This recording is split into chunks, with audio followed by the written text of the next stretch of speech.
Okay, we're moving on to Chapter 8, No One is Safe, of I Am Malala.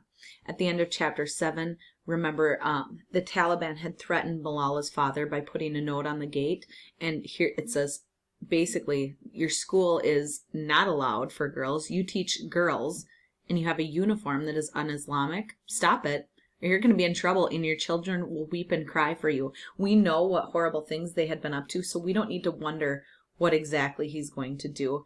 So now Malala's afraid because she feels her father is in danger. Chapter 8, No One is Safe. My father replied to the Taliban the next day in a letter to the newspaper. Please don't harm my school children, he wrote, because the God you believe in is the same God they pray to every day. You can take my life, but please don't kill my school children.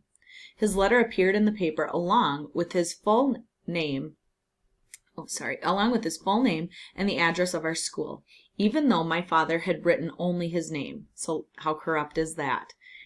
Her father only wrote his name on the letter. They put his name, his last name, and the address. So everybody knows how to find him. Our phone started ringing that night. Friends called to thank my father for speaking up. You have put the first stone in standing water, one said. Now many will have the courage to speak up. But not many people did. My father had always been a busy man, participating in mushaira, poetry concerts, working late at school, helping neighbors settle disputes. But now, when he left home, I felt like I was like that little 3-year-old I once was when he would climb down the ladder at school and fix the well. I wondered each night if he would come back. After the letter arrived, my father made a decision. The boys at the Kushal school would no longer wear the uniform of shirt and trousers. These supposedly Western clothes marked them as identifying with infidels in the eyes of Fazula's followers. So, for their safety, he had the boys switch to the traditional tunic and pants of the shalwar kameez. I still wore my blue and white shalwar kameez, but the Taliban said girls should not wear the white shalwar. The uniform I once loved now made me feel like a criminal. Suddenly, everywhere I looked, the Taliban seemed to be sprouting like weeds. Then I thought, what have I done wrong that I should be afraid? All I want to do is go to school, and that is not a crime. That is my right. Besides, I was the daughter of Ziauddin Yousafzai, the man who had dared to talk back to the Taliban. I would hold my head high, even if my heart was quaking. That fall, in October 2007, something happened that gave us hope. Benazir Bhutto, who had been the first female prime minister of Pakistan, remember, a prime minister is like the president. So she was like the first woman president of Pakistan. We know how women are treated there, so we know what a big deal this is to have a female as the prime minister. So she was returning to run in that year's election. She had been living in exile in the United Kingdom since I was 2 years old, but I had been hearing about her for years. As a woman, she was a role model for girls like me, and she was the only politician who'd had the courage to speak out against the terrorists. Our whole family was glued to the TV when her arrival was broadcast. We watched her weep as she stepped onto Pakistani soil for the first time in almost 9 years. My mother was moved by this, but was also afraid for her. She said to the TV, "Did you come for death?" Everyone knew it was dangerous for her to return, but we hoped for her safety.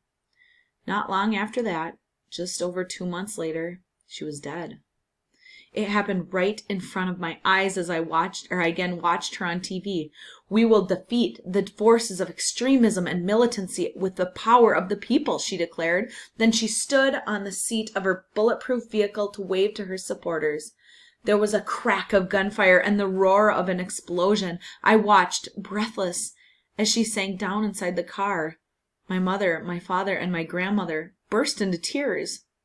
Benazir Bhutto was the first woman attacked by the terrorists. Despite the fear we all felt for her, we were not expecting them to attack a woman. The killing of a woman is prohibited by the Pashtunwali Code. We were shocked. I found myself oddly still. My first thought was this: if Benazir Bhutto can die, no one is safe. No one was safe in Pakistan. Not the women who were forbidden to walk the streets of their own towns, not the men who were being flogged to death for petty reasons, not the children who worked in the trash heap, not even children like me who just wanted to go to school. As I looked at the TV, a tiny voice in my heart whispered to me, "Why don't you go there and fight for women's rights? Fight to make Pakistan a better place." I had recently done interviews with the TV news channels, Dan and Kybir News, about girls' education, and although I had been nervous, I made it through, and I had liked it. As everyone around me cried, I kept my secret. I told myself, I will continue this journey of fighting for peace and democracy in my country. I was only 10, but I knew then that somehow I would find a way. So that is where we're going to end there. And obviously, chapter 9 is up next for us.